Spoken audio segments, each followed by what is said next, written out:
lagi di video reaction saya hari ini guys. Oke, mudah-mudahan semuanya sehat selalu. Nah, kali ini saya mau tengok video pembahasan tentang ini ya. Pertama, di dunia, Xi Jinping iri melihat kemegahan tol bambu di tengah laut yang dibangun Indonesia. Tol bambu di tengah laut. Nah, jadi ini buktinya ya, Indonesia ini sangat berinovasi tinggi tuh. So, jangan lama-lama lagi, mari sama-sama tengok video ini. Let's go. Halo pedikers.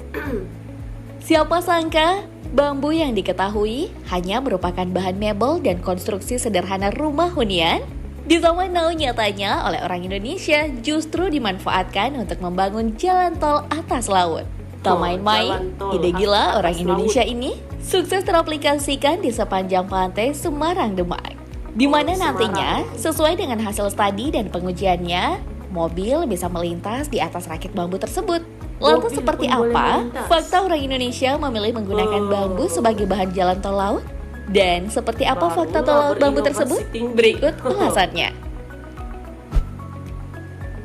Pada dasarnya, jalan tol konvensional ibarat jembatan panjang perlu ditopang oleh banyak tiang panjang berupa beton.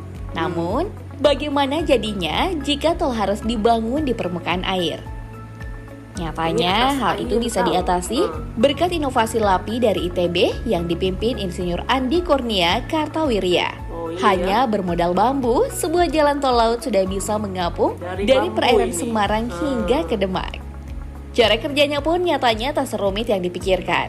Batang-batang bambu hanya perlu dirangkai menjadi dua pola. Yang pertama, dirangkai memanjang untuk ditancap sebagai pancang. Dan yang kedua, bambu rangkaian untuk dihamparkan seperti layaknya rakit. Insinyur Andi Kurnia Kartawirya seperti dilansir dalam wawancara khususnya di jpnn.com, mengatakan bambu digunakan untuk mengatasi kondisi tanah lembek alias very soft soil di daerah itu, yakni tanah tambak yang kini sudah digenangi air laut. Dia mengatakan tanpa bambu jutaan truk tanah timbunan di area itu tak akan mempan dan akan sia-sia. Dari segi konstruksi, tol laut itu memang memanfaatkan struktur bambu yang bisa mengapung. Karenanya, agar hamparan bisa terbentuk, maka bambu akan dirangkai menjadi layaknya rakit. Pada hamparan rakit itu, kemudian akan disemprotkan pasir setinggi 20 cm dengan menggunakan sistem pada trailing suction hopper. Selanjutnya, setelah pasir merata di atasnya, akan kembali dilapisi dengan rakit bambu.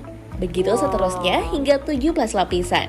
Tak main-main, secara keseluruhan, tol laut ini diperkirakan memiliki masa konsesi yang panjang, yakni sekitar 35 tahun.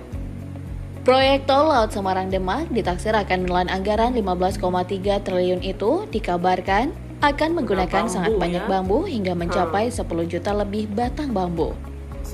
Bagaimana tidak, proyek yang dibangun untuk pemenuhan jaringan tol Trans Jawa Koridor Pantura itu sesuai dengan perencanaannya akan memiliki luas hamparan rakit bambu 150 meter dengan panjang 60 km. Bambunya pun masih harus dikalikan 17, sesuai dengan lapisan bentangan matras bambu proyek tersebut. Untungnya bambu tak mudah punah dan menjadi tanaman dengan karakter pertumbuhan sangat cepat. Sesuai karakter bambu, setidaknya tanaman dengan nama latin Bambusoidae itu bisa tumbuh 3-10 cm per harinya. Jadi nggak bakal punah tuh bedikers. Tak hanya itu, nyatanya proyek tol laut bermatras bambu ini juga membutuhkan klasifikasi tertentu untuk setiap batangnya. Sesuai keterangan si penemu konstruksi ini, setidaknya bambu yang akan digunakan haruslah yang sudah berusia 3 tahun dengan diameter rata-rata yakni 10 cm. Beruntung, bambu di Indonesia masih sangat melimpah. Terlebih dalam proyek ini, bambu yang dibutuhkan bisa dari segala jenis. Tol laut Semarang Demak yang panjangnya 15,37 mil atau 24,74 km digadang-gadang juga memuat misi kemanusiaan. Bagaimana tidak, Semarang dari tahun ke tahun sudah mengalami berbagai fenomena yang timbul dari laut. Beberapa di antaranya adalah fenomena tanah hilang dan juga banjir rob. Dilansir dari sejumlah media, pemerintah Semarang sudah melakukan beberapa upaya untuk menangani masalah itu, termasuk melakukan upaya penanaman mangrove di sekitar pantai. Hanya saja upaya itu nyatanya belum cukup efektif. Banjir rob dan peningkatan air laut belum bisa teratasi.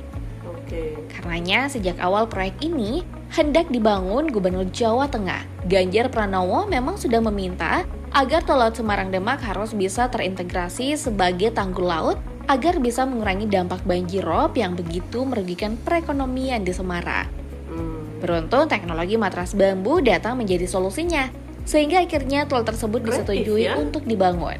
Sekretaris BPJT Triyono Junuasmono saat kunjungan kerja Komisi 5 DPR RI ke Tol Semarang Demak Seksi 2, Jawa Tengah pada Kamis 27 Januari 2022 mengatakan, Tol Laut Semarang Demak nantinya akan sekaligus menjadi tanggul laut yang akan bermanfaat untuk mengurangi dampak banjir.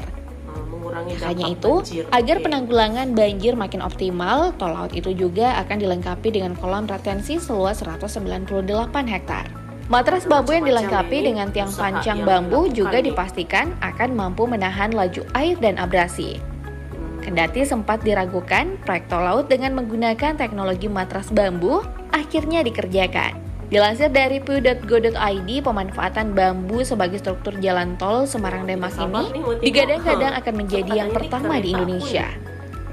Saat ini pengujian terhadap lapisan matras bambu di laboratorium terus dilakukan. Uji kelayakan ini nantinya akan mendukung matras bambu dalam mengintegrasikan antara tol dan tanggul laut sebagai upaya daya dukung kondisi tanah dasar di lokasi yang bertekstur lunak. Lebih jauh, teknis pengujian yang dilakukan sendiri terdiri dari 2 jenis, yaitu uji tarik sistem matras bambu dan uji lentur pada sistem matras bambu yang akan ditanam di tanah lunak. Pihak PUTR juga menyebut tujuan pengujian adalah untuk mengetahui bagaimana reaksi dari bambu yang dirangkai menjadi kesatuan matras jika mengalami gaya tarik dari arah horizontal serta gaya tekan pada arah tegak lurus saat digunakan. Oke guys, jadi itulah dia video pembahasannya ini. Jadi ini Indonesia membangunnya tol bambu nih, tol bambu di atas air, di tengah laut lah gitu. Ini jalan di Semarang gitu ya. Jadi ada beberapa details juga yang sudah dibahas gitu. Dia punya lapisan-lapisannya gitu ya. Berapa jumlah bambu yang bakal digunakan gitu ya. Mencapai hampir 10 juta bambu. Nah, jadi ini tingkat inovasi dan kreatif orang-orang Indonesia nih memang cukup tinggi ya, dan juga banyak melakukan uji coba. Nah, itu yang bagusnya ya. Jadi dengan adanya uji coba ini kan dapatlah mengetahui gitu ya, apakah sesuatu inovasi yang dikembangkan itu dapat digunakan ataupun tidak gitu. Jadi diuji coba. Jadi bagus ini, kreatif ya orang-orang Indonesia. So, terima kasih banyak sebab kamu sudah menonton video ini. Jangan lupa macam biasa untuk support channel saya dengan subscribe, like video ini, dan jangan lupa untuk komen juga, oke? Terima kasih banyak dan kita jumpa lagi di video seterusnya. Assalamualaikum.